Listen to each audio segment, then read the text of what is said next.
Hola chiquillos, sean bienvenidos a una nueva clase de profesor en línea en donde vamos a estar haciendo un resumen en relación a los fenómenos ondulatorios. Para ello les presento lo que vamos a ver el día de hoy. Primero que todo voy a darles un concepto general de lo que sería la palabra o lo que sería la frase fenómenos ondulatorios. Luego de eso vamos a estar viendo todos esos fenómenos que se presentan en pantalla, el fenómeno de la transmisión, la reflexión, la refracción, la interferencia, la resonancia, etcétera, etcétera. Y vamos a estar haciendo algunos ejercicios, particularmente vamos a hacer dos. Entonces, comencemos a definir lo que es el fenómeno ondulatorio. Vamos a definir fenómeno ondulatorio como toda aquella serie de comportamientos que las ondas van a experimentar. Da lo mismo el tipo de onda, si es una onda electromagnética, si es una onda mecánica, transversal, longitudinal, da exactamente lo mismo. Todas las ondas van a experimentar los famosos fenómenos ondulatorios, que son los que vamos a ver el día de hoy. Eso es el concepto a grandes rasgos y de forma bien simplificada. El primero de ellos es el fenómeno de la transmisión, es el más sencillo de todos. ¿Qué es la transmisión? Simplemente es la capacidad que tienen las ondas de poder cambiar de medio, pasar de un medio uno a un medio 2. Por ejemplo, pasar de un sólido a un líquido, de un líquido a un gas, del vacío a un sólido, en el caso de la luz, etcétera, etcétera. Cositas que tienen que manejar en relación a la transmisión es que cuando una onda cambia de medio, van a haber ciertas características que van a permanecer constantes y van a haber ciertas características que sí o sí van a cambiar. De las que van a permanecer constantes están la frecuencia y el periodo. Es decir, que una onda cuando cambia de medio no va a cambiar ni su frecuencia ni su periodo. Recordar que la frecuencia es como el ADN de una onda. El ADN es la identidad de una onda. No puede cambiar la identidad de una onda si esta cambió de medio. La frecuencia va a permanecer constante durante todo el viaje. Piénsenlo de la siguiente forma. Por ejemplo, si ustedes están caminando y se encuentran con una piscina y se tiran al agua. Una vez que ustedes ingresaron al agua, su ADN sigue siendo el mismo ADN, es decir, que no se ha modificado a pesar de que ustedes cambiaron de medio. Pasaron de un medio gaseoso, que era el entorno que los rodeaba inicialmente, a un medio líquido cuando ingresaron al agua. Lo mismo le pasa a la onda. Cuando una onda va propagándose, en este caso en un medio gaseoso, e ingresa a un medio líquido, la onda no va a cambiar su ADN, es decir, que no cambia su frecuencia. Cosas que sí va a modificar son la rapidez de propagación y su longitud de onda. Ojo con esto, que esta rapidez y esta longitud nosotros no podemos asegurar si va a aumentar o va a disminuir. Yo lo único que les puedo decir que es 100% correcto es que va a cambiar, pero no sabemos si aumenta o si baja. ¿En qué va a influir? Si aumenta o baja, va a influir o va a depender, mejor dicho, va a depender del tipo de onda y del cambio de medio que va a realizar. Porque ustedes bien saben de que el sonido y la luz, por ejemplo, que son las dos ondas que más han trabajado, se comportan de forma distinta la una de la otra. Por ejemplo, el sonido se propaga más rápido en un medio sólido y la luz se propaga más rápido en un medio gaseoso, o mejor dicho, en el medio vacío. Por ende, dependiendo del medio y dependiendo del tipo de onda, va a verse modificada ya sea la longitud de onda y la rapidez de propagación. Entonces, tienen que indicarles el tipo de medio y el tipo de onda para poder saber si va a aumentar o va a disminuir la rapidez, si va a aumentar o va a disminuir la longitud de onda. Lo que sí sabemos es que sí o sí van a cambiar, se va a modificar. Eso sería la transmisión. Otro fenómeno que también tenemos, y es uno de los más comunes, es el fenómeno de la reflexión. Y esto lo vamos a entender de una forma bastante simplificada. Simplemente vamos a decir que es el rebote, entre comillas, de una onda cuando ésta se encuentra con un cierto tipo de superficie. Nada más que eso. Hagan la analogía con el balón de fútbol que se muestra acá abajo. Es como patear un balón. Una vez que el balón impacta con una pared, se encontró con un obstáculo, ¿qué es lo que hace el balón? Simplemente rebota, se refleja. Lo mismo hace una onda. Cuando se encuentra con una superficie, la onda va, se pilla con la superficie y luego rebota, ¿ya? Es como prácticamente decir que una onda va y luego viene o regresa. Vamos a hablar de una onda incidente como aquella onda que es la onda que va y vamos a decir que la onda reflejada es simplemente la onda que viene, que rebotó una vez que la onda incidió sobre cierta superficie. Eso es lo que tienen que manejar a grandes rasgos de la reflexión. Ahora, ¿en dónde encontramos la reflexión, por lo menos en el sonido, en estos dos fenómenos que son los famosos fenómenos de eco y reverberación, que simplemente es el rebote del sonido en una superficie? En el caso del eco, cuando el sonido rebota una única vez, decimos que Bueno, eso es el eco, cuando el sonido rebota una única vez. En el caso de la reverberación cambia un poquito aquí el tema de la reflexión, porque ya no es solamente un rebote, sino que son sucesivas reflexiones, son muchos rebotes. Por eso en el caso de la reverberación el sonido prolonga por más tiempo en comparación al eco. De hecho, estos dos fenómenos, probablemente más de alguno se ha encontrado en estas situaciones de, por ejemplo, estar en habitaciones que son muy grandes, en una catedral o en una cueva. En este tipo de habitaciones muy grandes es donde suele ocurrir este tipo de fenómenos y prácticamente consisten en que cuando uno habla, el sonido como que perdura en el tiempo, se prolonga, es como que estuviéramos hablando con nosotros mismos, es como que hubiera una segunda persona respondiendo lo que nosotros decimos. Y simplemente se debe a eso, a que el sonido, una vez que se encuentra con una superficie, el sonido refleja, se encuentra con otra parte de la superficie, vuelve a reflejar, y así constantemente. Entonces eso va haciendo que el sonido no muera nunca, esté ahí constantemente. Por eso pareciera que alguien nos estuviese respondiendo o que simplemente lo que estamos diciendo dura por más tiempo de lo que debiera. Ahora, otro fenómeno también importante es el fenómeno de la absorción. La absorción generalmente la asociamos con los materiales, porque es la capacidad que tienen ciertos materiales de poder comerse o absorber una onda.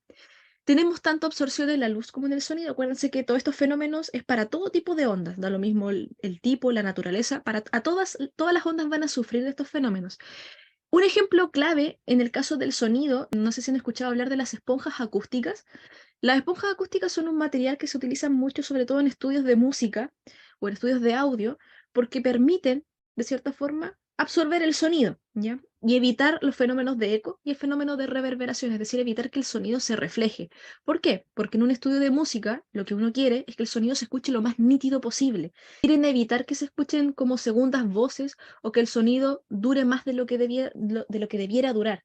Por lo mismo, se utilizan como esta superficie o se cubren las paredes con estas esponjas que tienen un material altamente absorbente y si no, con ciertos materiales que tienen como una forma en particular, que si se dan cuenta que son formas como medias puntiagudas, como lo que se muestra en la imagen, lo que permite que el sonido se pueda capturar o que quede atrapado en esta pared. Entonces, esa es la función de estas esponjas acústicas o a veces cuando no hay dinero de las cajitas de huevo que uno suele utilizar en estas salas de audio, porque permiten comer mucho el sonido y hace que el sonido quede atrapado en la pared, de cierta forma, y evita que se refleje y por ende evita que se produzca tanto el eco como la reverberación. En el caso de la luz, se forma algo bastante curioso y de hecho está relacionado con el tema del color. Fíjense que con el tema del color no solamente tenemos absorción de luz, sino que también tenemos reflexión de la luz. ¿Por qué? Cuando nosotros vemos un objeto de un determinado color es porque ese objeto tiene la capacidad de absorber todos los colores, excepto el color que muestra, porque ese color es el único que se reflejó. Por ejemplo, si yo tengo este chaleco que es de color azul acá, quiere decir que este material es capaz de absorber todos los colores exceptuando el color azul. El color azul fue el único que reflejó y como lo reflejó fue el único que llegó a nuestros ojos, ¿ya? Recuerden que el sol, que es quien nos entrega la luz cotidianamente, diariamente, nos entrega luz blanca. Esta luz blanca está compuesta por todos los colores del espectro visible, todos los colores del famoso arco iris. Por ende, cuando nos llega la luz del sol, nos están llegando, por así decirlo, una ráfaga de muchos colores. Y dependiendo de la estructura o dependiendo de la forma de los objetos, de la capacidad que tienen ciertos objetos, esa ráfaga de colores van a ser de cierta forma absorbida y de cierta forma reflejada, dependiendo de los objetos. Entonces, por ejemplo, acá, fíjense que tengo una situación inicial en donde estoy iluminando con luz blanca una, dos, tres, cuatro, cinco bolitas. Entonces tengo la bolita número 1, que fíjense que cuando la ilumino con luz blanca se ve blanca. Tengo la bolita número 2, que cuando la ilumino, uy, el peor color que pude haber elegido fue el color verde. Voy a borrar. Así. Entonces, fíjense, tengo la bolita número 1, ahí sí, que al iluminarla con luz blanca se ve blanca, ¿ya? Entonces, ¿qué quiere decir eso? Que cuando yo la iluminé, lo que hizo la pelotita fue no absorber absolutamente nada, no se comió ningún color, sino que los reflejó todos. Y como los reflejó todos, yo lo veo blanco. ¿Ya? En este caso veo la pelotita blanca. Recuerden que la combinación de todos los colores del espectro visible es el color blanco. Entonces, si yo lo veo blanco, porque me reflejó absolutamente todos los colores. En el caso de la pelotita número 2, fíjense que yo la veo de color rojo. Quiere decir que esta pelotita comió todos los colores que me entregaba la luz blanca, todos excepto el rojo. El rojo fue el único que reflejó. Entonces, la pelotita blanca vamos a decir que reflejó todo. La pelotita roja solamente reflejó el rojo. En el caso de la pelotita verde, es algo análogo a lo que pasa con la pelotita roja. Se comió todos los colores que entregó la luz blanca, exceptuando el color verde. Fue el único que reflejó. Lo mismo pasa con la pelotita azul. Reflejó solamente el color azul. Y en el caso de la pelotita que vemos de color negro, ¿qué pasó acá? Esta pelotita no reflejó absolutamente ningún color, sino que se los comió todos. Absorbió absolutamente todos los colores. Entonces, en este caso, esta no reflejó nada. ¿Ya? Digamos que el negro es como el goloso de la clase, que le gusta comer mucho, entonces se come absolutamente todos los colores, y el blanco es aquel que nunca tiene hambre, entonces como no tiene hambre, refleja todo, no se come ningún color, ¿ya? Para que hagan una especie de analogía entre lo que sería el blanco y el negro, al menos en la teoría de color de física. Ahora, ¿qué es lo que ocurre, por ejemplo, en este caso, en donde yo estoy iluminando acá, pero con luz roja? Como yo ilumino con luz roja, olvídense de la luz blanca, estoy iluminando con luz roja. Entonces, fíjense que las únicas bolitas que se iluminan son la 1 y la 2. ¿Por qué pasa eso? Porque acuérdense que la bolita 1 refleja todo, entonces es capaz de reflejar el rojo, porque yo la estoy iluminando con luz roja nada más. Entonces ella va a reflejar solo el color rojo, que es el único que le entregué. Y la bolita 2 solo refleja el rojo, así que si yo la ilumino con rojo, lo va a reflejar perfectamente. En cambio, todas las demás no van a reflejar nada, entonces como no reflejan nada, yo las voy a ver de color negro, porque el rojo se lo van a comer, ¿ya? La única forma de que la bolita 3 y la 4 se iluminen es que yo las ilumine con sus respectivos colores, ya sea verde o sea azul, que es lo que pasa en la situación 2, que yo las ilumino con verde, y es lo que pasa en la situación 3, que yo las ilumino con color azul, ¿ya? Y acuérdense que la pelotita negra se va a comer absolutamente todo, va a absorber absolutamente todos los colores, en ningún momento se va a iluminar. Eso sería entonces lo relacionado a la absorción o al fenómeno ondulatorio de la absorción. Veamos lo que ocurre ahora con la refracción. ¿Qué es la refracción? Vamos a decir que corresponde al cambio en la dirección de propagación de una onda cuando ésta cambia de medio. Y aquí quizás más de alguno está preguntándose, pero profe, usted no dijo que la transmisión era el cambio de medio. ¿Cuál es la diferencia entonces entre transmisión y refracción? Bueno, prácticamente están relacionadas, van como de la manito, pero la refracción le añade un poquitito más de información a la definición, es como un poquitito más compleja. Ya no solamente habla de un cambio de medio, sino que está hablando del cambio en la dirección cuando ocurre el cambio de medio. ¿Qué es lo que pasa? Que cuando una onda cambia de medio, la onda va a cambiar su rapidez. Ya hablamos de eso. De hecho, cambia la rapidez y la longitud de onda. Puede aumentar o disminuir, dependiendo de las características del medio y dependiendo del tipo de onda. Cuando cambia la rapidez, lo que va a ocurrir es que da una especie de efecto de quiebre. Ya pareciera ser que la onda como que se quiebra cuando cambia de medio. Ese efecto de quiebre es la refracción. De hecho, es lo que hace que nosotros tengamos estos fenómenos ópticos, como por ejemplo que pareciese ser que la foca tiene como la cabeza desplazada. Pero simple, o las típicas cucharas que cuando uno coloca en agua parecieran ser como que estuviesen cortadas. Es simplemente un efecto óptico dado a la refracción de la luz, porque la luz como que se quiebra cuando cambia de medio. Y esto simplemente pasa porque cambia su rapidez al propagarse. Entonces, ¿qué es lo que va a ocurrir? Fíjense que la primera situación que nos muestra aquí el dibujito es un láser, es decir, que estamos hablando de luz, es una onda de luz. ¿Y qué es lo que ocurre? Estoy pasando del aire al agua. Nosotros sabemos que cuando en este caso la luz, pasa del aire al agua, debiese disminuir su rapidez, ¿ya? Porque la luz se propaga más lento en el agua que en el aire. De hecho, la luz, vamos a hacer un pequeño repaso acá. En el caso de la luz se propaga más rápido. Ojo que esa V representa la rapidez. Se propaga más rápido en el vacío, luego en un medio gaseoso, luego en un medio líquido y finalmente donde se propaga más lento, quiero decir, donde se propaga más lento es en un sólido. ¿Ya? De cierta forma, como que la luz, de hecho esto lo vamos a hablar en la próxima diapositiva, pero a la luz no le conviene mucho que las partículas estén muy juntitas. Ya lo vamos a comentar y ya les voy a enseñar una analogía para que les haga un poquitito más de sentido. Entonces, como paso del aire al agua, voy a disminuir la rapidez porque me voy propagando en un medio donde viajo más rápido y voy a ingresar a un medio en donde me propago un poco más lento. ¿Qué es lo que pasa cuando ocurre eso? Fíjense que el rayo se quiebra de cierta forma en particular.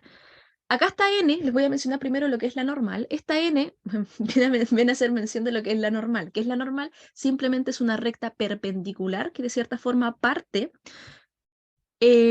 formando un ángulo de 90 grados con la interfase. ¿Interfase entre quién? Entre ambos medios, en este caso entre el aire y el agua. Aquí tengo la interfase, que es como la separación del medio 1 del medio 2. Y fíjense que donde justamente en donde impacta la onda de luz, es donde yo voy a trazar esta normal, ¿ya? Que va a ser perpendicular a esta interfase de ambos medios. Ahora, nosotros siempre hacemos esta relación con la normal simplemente para poder generar estos ángulos. Les damos nombre a estos ángulos, pero tampoco quiero meterme mucho con el tema de los ángulos para no confundirlos. Pero lo que sí quiero mencionarles es lo siguiente, que cuando yo cambio un medio en donde voy a disminuir mi rapidez, que es lo que pasa en esta situación, fíjense que el ángulo, fíjense que la onda se quiebra de cierta forma que el ángulo que se forma con esta normal es más chiquitito. Es decir, que me estoy acercando a la normal. Y aquí yo les recomiendo hacer una analogía. Ángulos chiquititos están asociados a rapideces chiquititas. Si yo cambio un medio en donde la rapidez disminuye, automáticamente asociarlo a un ángulo más pequeñito, es decir, que me estoy acercando a la normal. Por el contrario, fíjense, si paso del vidrio al aire, estoy cambiando de un medio en donde me propago más lento a un medio en donde me propago más rápido. Entonces, como voy a aumentar la rapidez, hagamos la analogía. Rapideces altas, ángulos grandes. Entonces, en este caso, en vez de acercarme a la normal, me voy a alejar de la normal.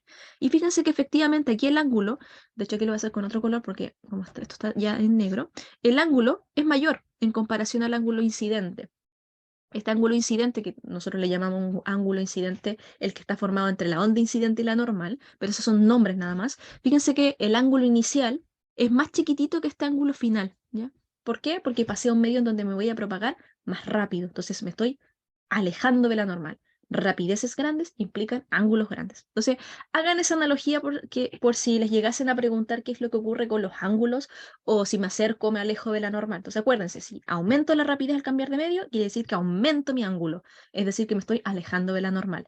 Si disminuyo mi rapidez al cambiar de medio, quiere decir que estoy disminuyendo mi ángulo, es decir, me estoy acercando a la normal. Entonces, hagan esa analogía. Quizás les podría llegar a servir en algún momento si les preguntasen acerca de lo que ocurre cuando estamos ante la presencia de refracción y les mencionan el tema de los ángulos, ¿ya? Pero si no se aprenden el nombre de los ángulos, no tener problemas, son simplemente nombres. Lo importante es que entiendan lo que ocurre cuando yo cambio de medio, si me alejo o me acerco a la normal. Eso igual es bueno que lo manejen al menos de forma general. Entonces, ahora vamos a ver lo que les estaba mencionando recién, y esto se los voy a leer, porque esto igual es importante. Sabemos que cuando una onda cambia de medio, esta se refracta, ¿ya? Además, su rapidez cambia, y la longitud de onda también. En el caso de la luz, mientras más juntas estén las partículas del medio, su rapidez disminuirá mucho más, ¿ya? Y me habla algo del índice de refracción, pero antes de meterme con el índice de refracción, déjenme comentarles lo que aparece en rojo.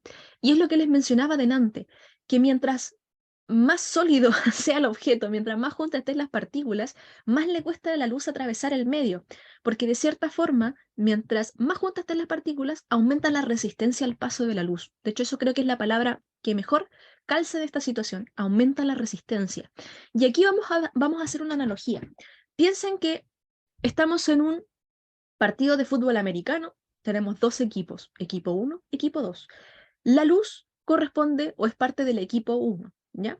Tenemos a nuestra pobre luz, que está en el equipo 1, y en el equipo 2 tenemos a un montón de contrincantes. Hay muchos jugadores del equipo contrario. Está lleno, está plagado. Piensen que hay más de los jugadores normales, está lleno, lleno. A nuestro pobre jugador, que en este caso del equipo 1, que es la luz, si le toca pasar al otro campo, es decir, atravesar el campo, le va a costar mucho más atravesarlo si es que hay mucha gente al otro lado, ¿ya? Porque hay más contrincantes, va a tener que interactuar mucho más con el medio.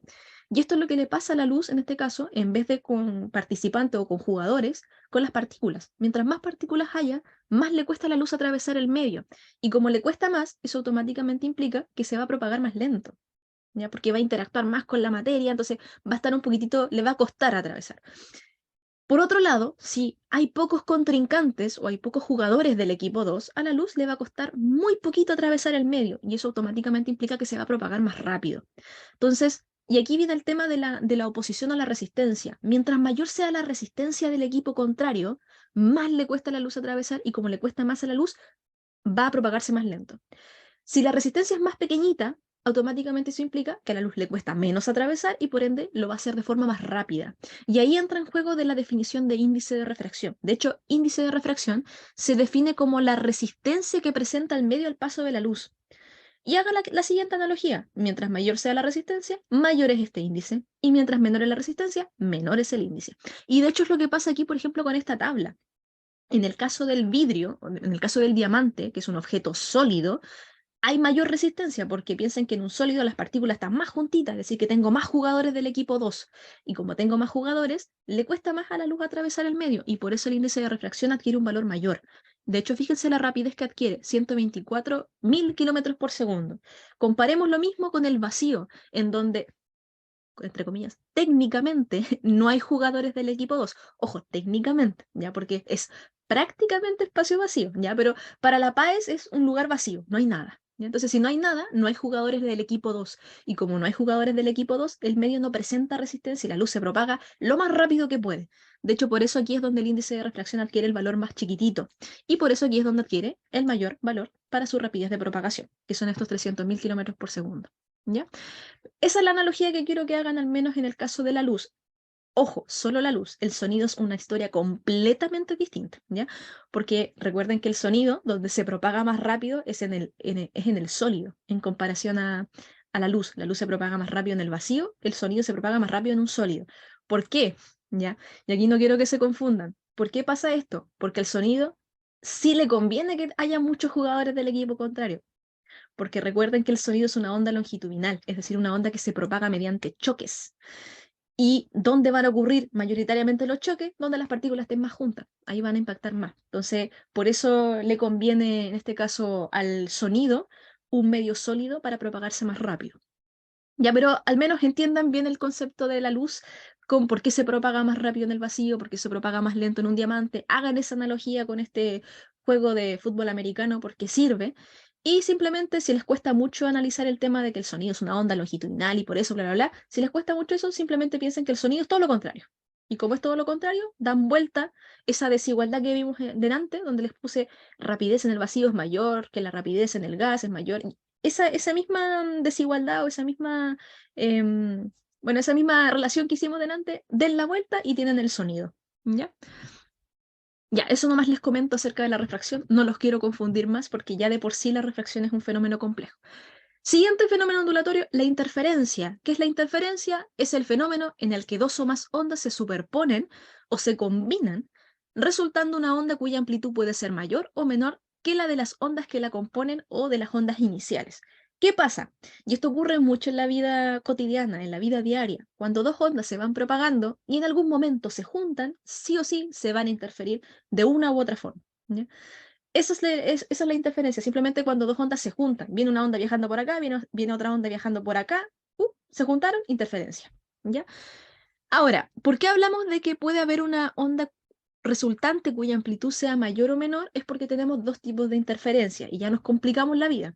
Tenemos la interferencia constructiva y la interferencia destructiva. Dependiendo de cómo vienen viajando estas ondas, ahí nosotros en física decimos, dependiendo si van en fase o van en desfase, va a ocurrir uno u otro tipo de interferencia, ¿ya? Yo les voy a simplificar la vida, simplemente les voy a decir que cuando las ondas se sumen, vamos a hablar de interferencia constructiva, y cuando las ondas se resten, vamos a hablar de interferencia destructiva, ¿ya? Fíjense que en este caso, ¿cuándo vamos a sumar y cuándo vamos a restar? Esa es la otra pregunta. Cuando se junten monte con monte o valle con valle, ustedes van a sumar. Si se junta un monte con un valle, ahí ustedes van a restar. De hecho, cuando pasa eso, cuando se junta un monte con un valle, ahí decimos que están desfasadas las ondas, como que una onda va por delante de la otra. En cambio, estas dos van viajando al mismo tiempo, porque van los dos montes juntitos y los dos valles juntitos. Entonces, en este caso, como se junta el monte de la onda roja con el monte de la onda azul, se suman y me va a quedar una onda resultante cuya amplitud va a ser mucho mayor. Por ejemplo, supongamos, démosle valores numéricos. Supongamos que la amplitud de la onda roja vale, esto está en metros en el eje X y metro en el eje Y, entonces vale 5 metros. Y supongamos que la amplitud de la onda azul vale 2 metros. Entonces, si ustedes suman, porque fíjense que se juntó monte con monte, interferencia constructiva, si la suman, va a quedar una onda resultante cuya amplitud va a valer 5 más 2, 7. 7 metros. Eso va a valer la amplitud de la onda resultante. A eso me refiero con sumar y restar. Es súper sencillo. ¿Ya? Es una suma totalmente normal. ¿Ya? Lo mismo acá, si tengo una amplitud, en este caso este valle tiene una amplitud de 2 metros y este otro valle tiene una amplitud de 4 metros, entonces la amplitud resultante va a ser 6 metros. ¿Ya? En el caso, por ejemplo, de lo que ocurre cuando tenemos interferencia destructiva, tengo un monte que calza con un valle. Fíjense, en este caso, este monte, supongamos que tiene 5 metros también, y este valle de acá tiene 2 metros. Entonces, en este caso, en vez de sumar, restamos. Entonces, me va a quedar 5 menos 2, eso es 3 metros. Entonces, va a quedar una ondita con una amplitud de 3 metros. ¿Ya? Por eso hablamos de que puede ser una amplitud mayor o menor que la de las ondas que la componen inicialmente. Eso es la interferencia, ¿ya? No se compliquen tanto la vida con interferencias, simplemente asócienlo a que cuando dos ondas se juntan van a interferir sí o sí. Siguiente fenómeno, el fenómeno de la difracción. La difracción es la capacidad que tienen las ondas de rodear obstáculos, ¿ya? Eso más que nada, ¿sí? Así de sencillo. Cuando la onda puede rodear un obstáculo, se pilla con algún obstáculo en su camino y es capaz de rodearlo, es porque se difractó. Esa es la difracción.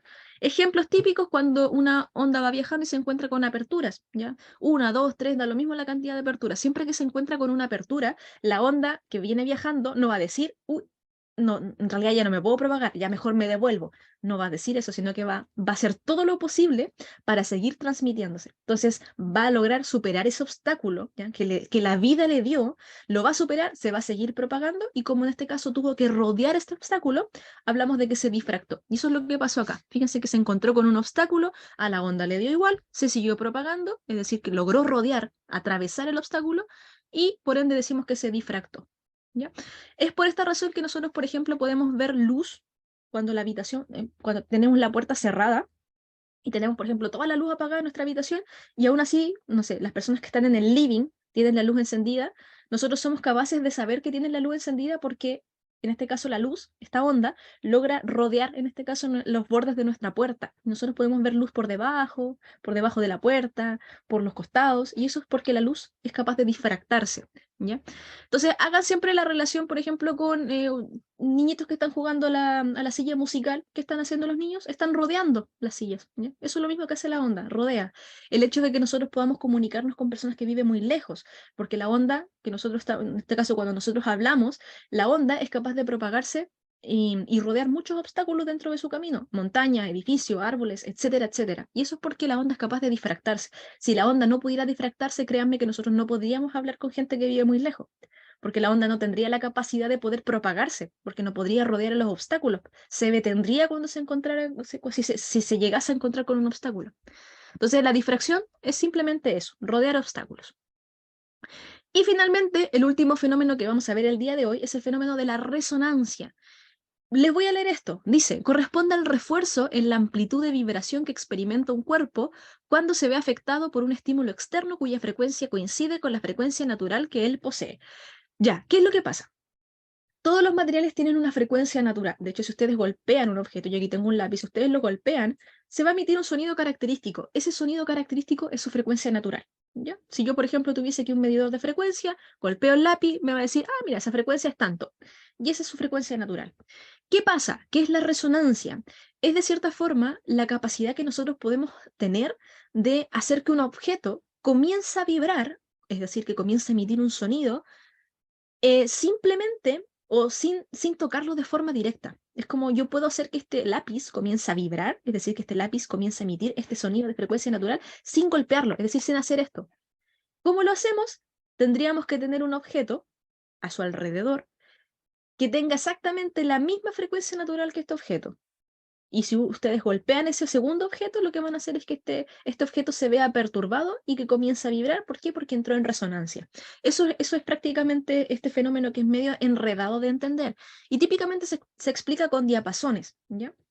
Recuerden que el diapasón es este instrumento que generalmente se emplea en el ámbito de la música para afinar instrumentos y es como un tenedor.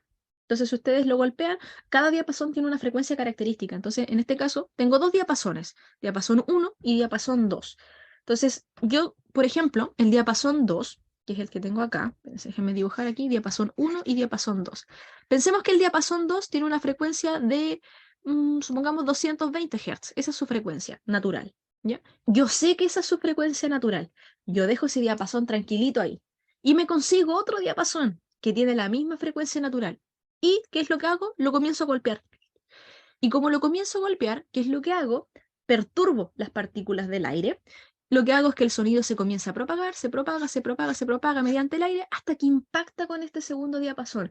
Y como esta frecuencia, que acuérdense que la frecuencia no cambia durante su viaje, como esta frecuencia que se está propagando es exactamente igual que la frecuencia natural de este segundo diapasón, entonces, ¿qué es lo que va a hacer este diapasón? Va a comenzar a vibrar sin haberlo tocado directamente. ¿Ya? ¿Por qué? Porque entró en resonancia. Eso es la resonancia. Ya, eso es lo que quiero que manejen al menos. Esto es todo de forma teórica. No hay ninguna ecuación en el tema de fenómenos ondulatorios, pero sí hay mucha teoría. Entonces tienen que manejar bien cada uno de los fenómenos y saber diferenciarlos. Sobre todo los últimos que mencionamos, que son los que suelen entrar menos y como entran menos, uno los suele olvidar más. Hagamos dos ejercicios entonces sacados de modelo de EMRE para practicar un poquitito lo que vimos. El primero me gusta mucho porque está relacionado con el tema de las características de una onda y la transmisión. Entonces, dice, una haz de luz se propaga desde el aceite al agua. Ojo, cambio de medio. Si no se tiene información respecto de los índices de refracción de estos medios, entonces solo se puede afirmar correctamente que al pasar del aceite al agua, el haz de luz. Ya, entonces, ojo, no tengo, conozco los medios, conozco la luz, sé que es una onda de luz, pero no sé absolutamente nada acerca de los índices de refracción, es decir, no sé cuál de los dos medios se va a oponer más al paso de la luz, ¿ya? Si yo no sé cuál medio se opone más al paso de la luz, entonces no podemos decir absolutamente nada acerca de la rapidez de propagación. Porque acuérdense que la rapidez depende de esta oposición o de esta resistencia. A mayor resistencia, yo sé que la luz le va a costar más pasar, entonces se va a propagar más lento. Pero si yo no sé nada acerca de eso, no se pongan a tratar de adivinar dónde se va a propagar más rápido la luz, ¿ya? Porque si se están poniendo a adivinar es porque les falta ese dato. Y si les falta ese dato, automáticamente descartamos todo lo que nos hable en relación a asumir que la rapidez aumentó o disminuyó. No sé si queda un poquitito claro eso, ¿ya?